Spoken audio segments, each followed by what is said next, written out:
इस लेक्चर में हम पढ़ेंगे safe uses of electricity in Holmes. इससे पहले हमने हैज़र्ड्स ऑफ इलेक्ट्रिसिटी के बारे में पढ़ा था कि इलेक्ट्रिसिटी के कुछ नुकसानात भी हो सकते हैं, इलेक्ट्रिसिटी की वजह से इलेक्ट्रिक शॉक भी हो सकता है, उसके अलावा आग भी लग सकती है। तो हमें चाहिए कि हम इलेक्ट्रिसिटी का सेफ़ यूज़ करें ताकि हम इसके होने वाले नुकसानात से बच सकें।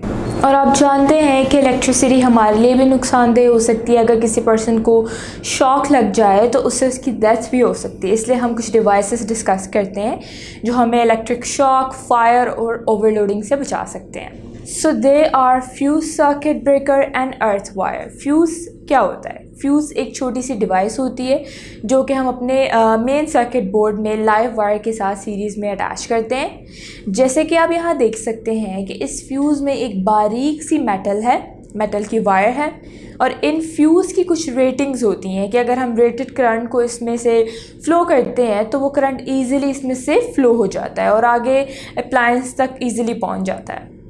और जैसे ही करंट उस लिमिट से एक्सीड करता है तो उसकी जो रेटेड लिमिट है उससे ज़्यादा हो जाता है, तो करंट जो उसके अंदर मेटल वायर है वो मेल्ट हो जाती है, तो जो सर्किट है वो ब्रेक हो जाता है और आपकी अप्लायंस सेफ़ हो जाती है। इस तरह से आप किसी भी किस्म के इलेक्ट्रिक शॉक या इलेक्ट्रिक करंट से बच सकते हैं।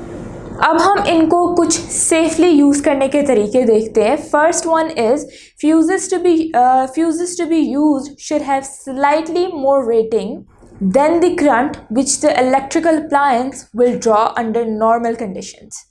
For example, for a lightning circuit, choose a 5 ampere fuse and the current drawn by each lamp is very small.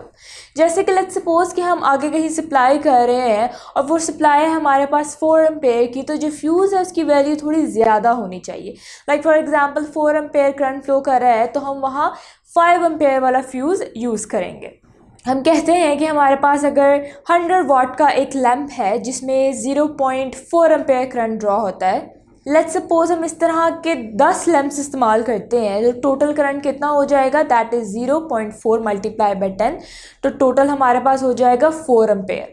तो यहाँ पे 4 एम्पेयर करंट पास होना है, ड्रॉ होना है फ्यूज़ में से, तो आप वहाँ पे 5 एम्पेयर वाला फ्यूज़ इस्तेमाल करें ताकि वहाँ से 5 एम्पेयर तक करंट फ्लो कर सके। तो जैसे 5 एम्पेयर से करंट एक्सीड कर जाएगा यानी ज़्यादा हो जाएगा तो उसमें जो मेटल वायर है वो मेल्ट हो जाएगी। तो इस तरह से जो सर्किट है वो डिस्कनेक्ट हो जाएगा और सप्लाई जो है वहाँ पे कट ऑफ हो जाएगी।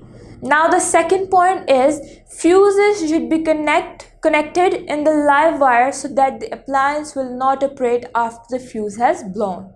अब यहाँ क्वेश्चन ये है कि हम फ्यूज़ को यहाँ पे लाइव वायर के साथ क्यों कनेक्ट करते हैं, इसको न्यूट्रल वायर के साथ कनेक्ट क्यों नहीं करते हैं? क्योंकि हमने बात की थी हमारे घरों में जो इलेक्ट्रिसिटी आ रही है, जो करंट आ रहा है वो बेसिकली लाइव वायर में से आ रहा है और अगर कहीं पर हाई करंट आता है तो हम वहाँ पे फ्यूज़ को अटैच करते हैं लाइव वायर से, ताकि अगर आपका फ्यूज़ मेल्ट हो जाए तो लाइव वायर से सप्लाई कट ऑफ हो जाए और सप्लाई आगे अप्लायंस तक ना पहुँच पाए। दैट्स वाई फ्यूज़ को हमेशा लाइव वायर के साथ सीरीज़ में कनेक्ट किया जाता है।